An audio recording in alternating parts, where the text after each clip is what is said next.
This is From Destruction to Dignity with Janice Pons. Each week, Janice shares her wisdom to enlighten, educate, and advance the culture in America today. Janice Pons is a mother, author, and free thinker, and your host for our podcast this evening. Now let's join your host, Janice Pons.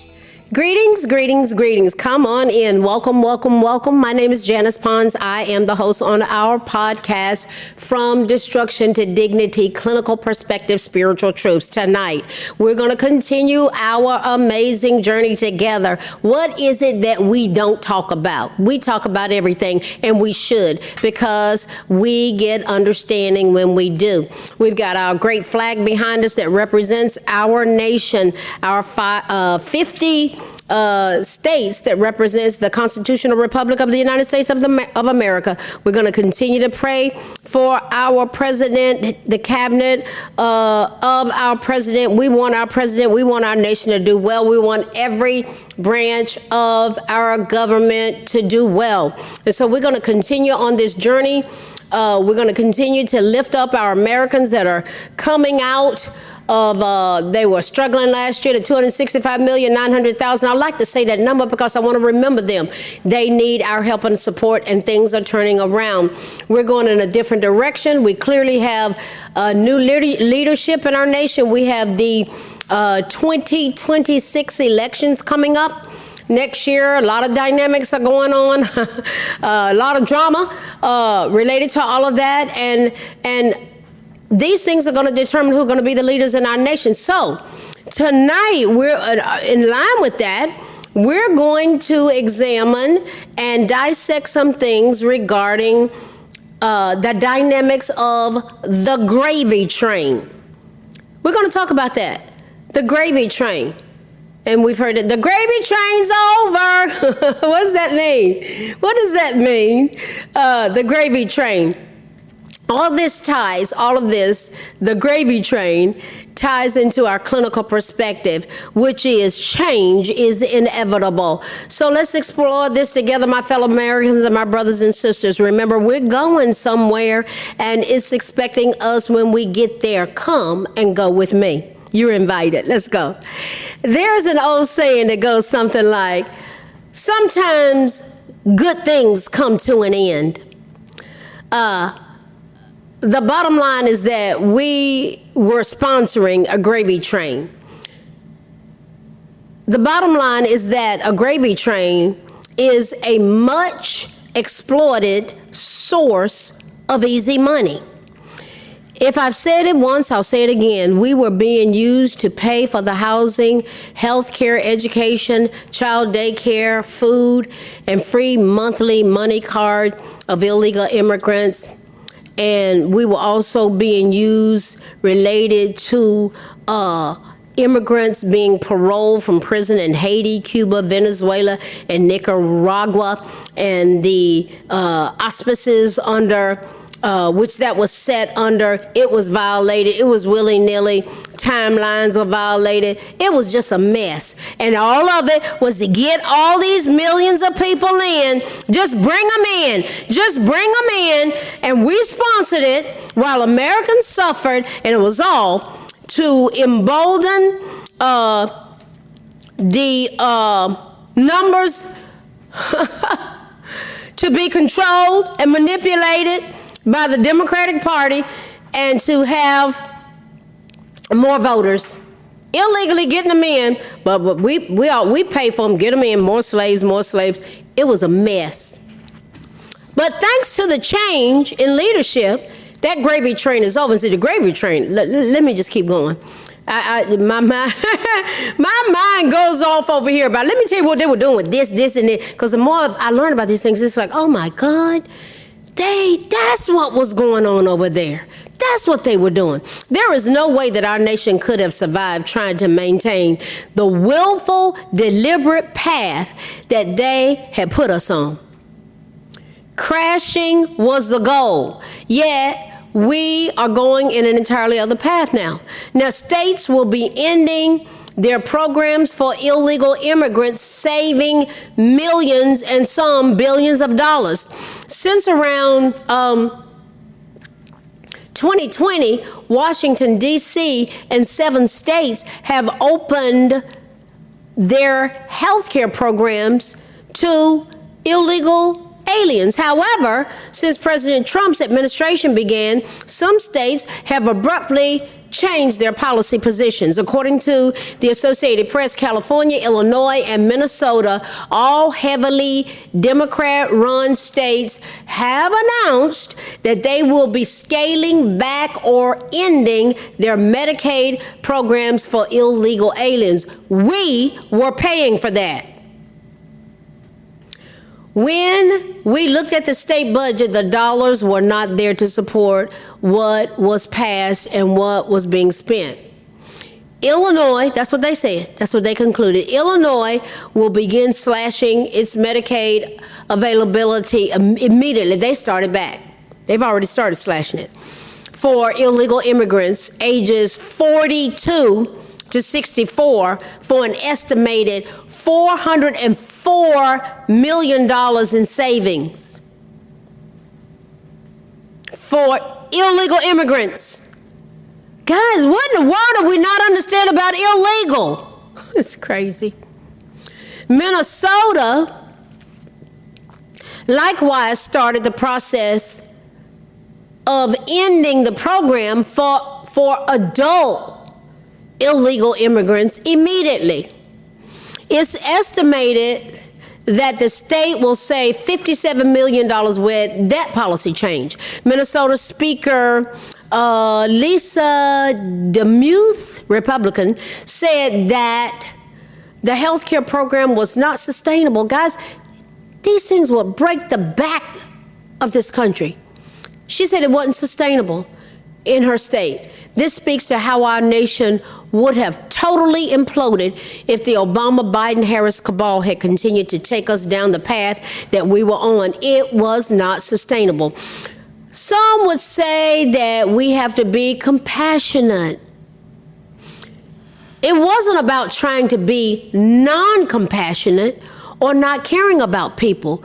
When looking at state budgets, the dollars simply were not there to support what was passed and what was being spent.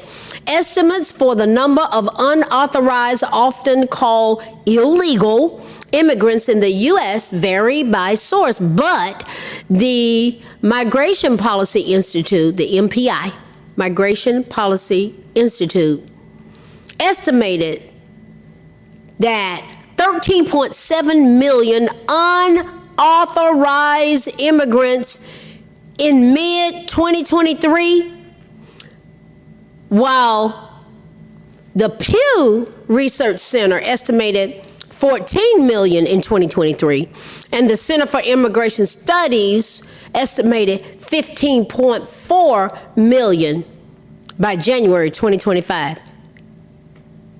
Unauthorized, illegal immigrants. Who was paying for them? And these people, illegal people, they got American jobs. Statistics on unauthorized U.S. immigration and U.S. border crossings by year has indicated the U.S. has reported nearly 11 million unauthorized border encounters between October 2019 and June of 2024, where they came across the border illegally. Just bring them in. Border officials encountered 11 million unauthorized immigrants attempting to enter the U.S. between that period of time, guys. That was the number. 11 million people that we're supposed to take care of. I just can't shake off the truth of those who were paroled out of prison. When I found that out, I was like, wait, what? That was mind-boggling to me.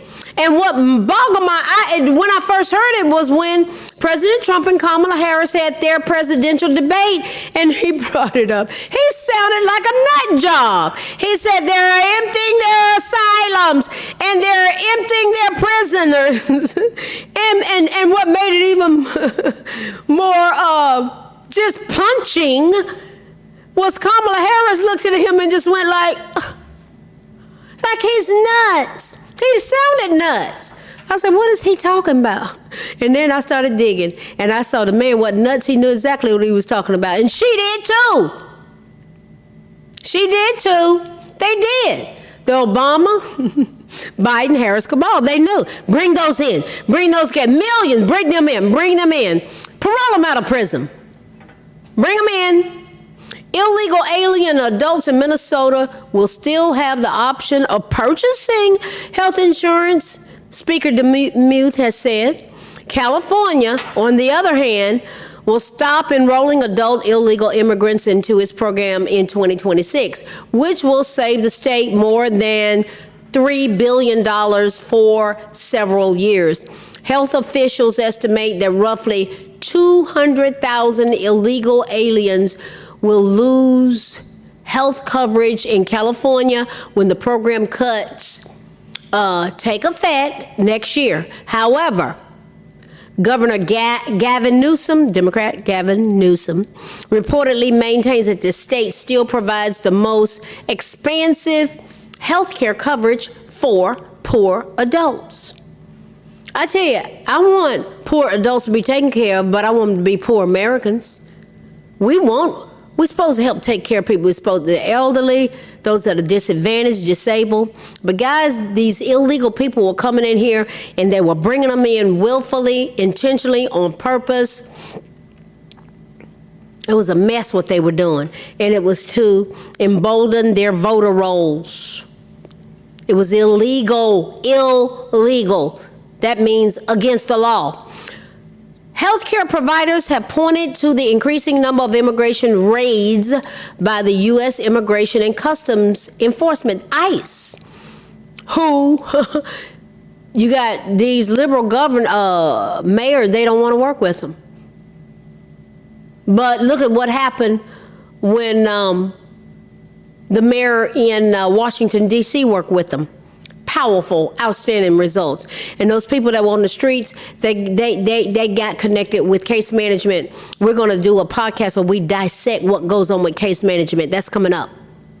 Oh, yeah. And they said, well, they just snatching them from in front of the White House, baby. They're connecting them with some powerful things that if they just out there drooped over with the fentanyl fold, seeing those people drooped over like zombies, I'm telling you guys, that xylazine that is laces fentanyl, and then they'll take it and lace marijuana with it. It has messed those people up. Y'all seen them, and I post about it. You can see it on my Facebook page where I go there. My heart, my compassion, my passion is helping people dealing with addiction and mental health issues, and I deal with brain injuries as well. But those people can be helped. I've seen it over and over again. So, healthcare providers have pointed to the increasing number of immigration raids by the U.S. Immigration and Customs, by ICE, that agency, as a contributing factor of changing patient behavior. Fears of deportation have decreased the number of regular healthcare visits by illegal aliens. The hospital said they can't even operate anymore. They were just coming in. Listen, guys, it's been a mess. This change in policy in blue states comes in light of the broader deportation efforts by the Trump administration, which has reserved many of the immigration policies. Well, it didn't reserve it. It stopped it. It reversed it. It reversed it. It reversed those policies that were taking our country down a pathway of the abyss. They've already said it could not be maintained. So this stuff has been reversed. Now here's the question. Who wants U.S. taxpayers to fund Medicaid for illegals? Who? The Democrats. Who transported illegals all over the country and used our taxpayer dollars to pay for their food, housing, and medical care? Answer, Democrats. Who wants illegals to vote and is against voter ID? Answer, Democrats. Who is against deporting illegal people that had taken people's lives, had overtaken their bodies, for their own pleasure. We know what those people are called. Violent gang members and child traffickers, sex traffickers. The answer, Democrats, they were defending this stuff. Just a couple of more reasons to vote all of them out. A lot of them are lying, Marxist, anti-American Democrats. This is not the platform of the Republican Party, guys. They aren't perfect, but they don't push these things. They don't push biological men standing there buck naked in the showers with our women in the military and saying, deal with it. This is true, guys. The DOGE team, Department of Government Efficiency, they discovered that FEMA had sent $59 million to a luxury hotel in New York City. What were they doing? Housing illegal immigrants. And when I saw Eric Adams and some of his leaders in his office, they were being carted off in handcuffs earlier this year. It was related to activity. A lot of this stuff related to activities that went on in these hotels in New York. Why were they handcuffed? What were they doing? That's all unfolding. Sending this money, bringing this money in, taking this money from our paychecks. Hard-working Americans, 78% that were living paycheck to paycheck, barely making ends meet. It violated the law, and it was in gross insubordination to the president's executive order. That money is meant for American disaster relief, and instead it was being spent on high-end hotels for illegals. Who were the ones that turned nursing homes into shelters to house illegals? Democrats. Who shut down community centers for our children so they could house illegals? Again, the Democrats. Ask people in Chicago. You got black people in Chicago. It's called, they flipping them. They call them, they say we're flipping red. Flipping red. They're fed up. The Democrats are in trouble, and they know it. The majority of American voters, whether they be Democrat, Independent, or Republican, do not want illegals in our country. They're illegal. The handwriting, you ever heard the handwriting's on the wall? You know what that means. It's inevitable. The handwriting's on the wall. What's interesting, my fellow Americans and my brothers and sisters, is that the Democrats don't have an alternative plan for anything. Their mantra is hate President Trump, not working with him, but it isn't working because he's getting things done, and the American public is singing. It's called MAGA, Making America Great Again. All of these dynamics speak to change, huge change. This leads us into our clinical perspective. Change is inevitable. Oh yeah, it's inevitable. Change is an unavoidable and constant aspect of life, whether it's personal growth, societal shifts, or environmental transformations. Change is always happening. Embracing this reality and developing strategies to adapt is crucial for navigating life's journeys. Here's why change is inevitable and how we can approach it. It's gonna happen. It's a universal law. Everything in the universe is in a state of flux, from the smallest particles to the largest galaxies. Is constantly changing. This constant state of change is reflected in our own lives, with experiences, relationships, and circumstances constantly evolving. I never thought that I would be married and would end up, the man I was married to would be dead and in heaven. I didn't think that. You don't plan on those kind of things. You just don't plan on it. But it's like, oh, well, those are the cards you get dealt. And I always say, what you gonna do with that? What are you going to do with the change? What did I said, I'm going to make the best of it. I am going on and living my best life. I'm going to live my best life and enjoy it. We have to adapt or don't. So what's the importance of an adaptation? What's the importance of that? Resisting change can lead to stagnation and missed opportunities for growth. I am soaring. And until God calls me home, I'm going to continue to soar.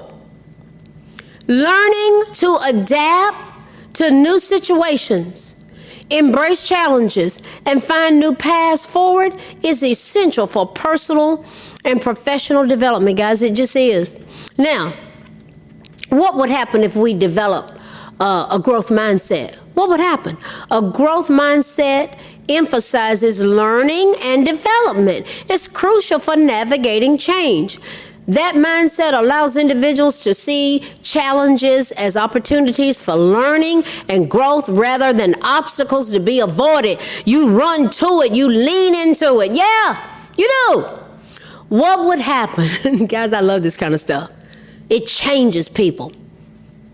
I love being in environments that this is what we do. It's powerful. I've done it in treatment settings.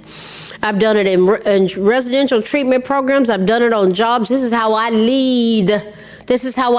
I've seen it affect organizations, churches, organizations, when everybody get on the same page and stop this silly bickering and nitpicking. Get on the same page.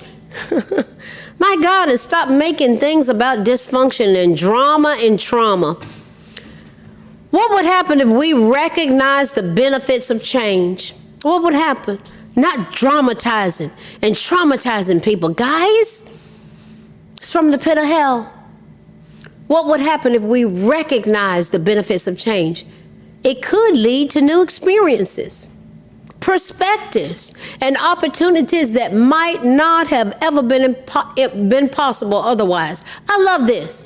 And to watch it unfold and be a part of it. It can push us outside of our comfort zones, forcing us to discover new strengths and capabilities. I love that.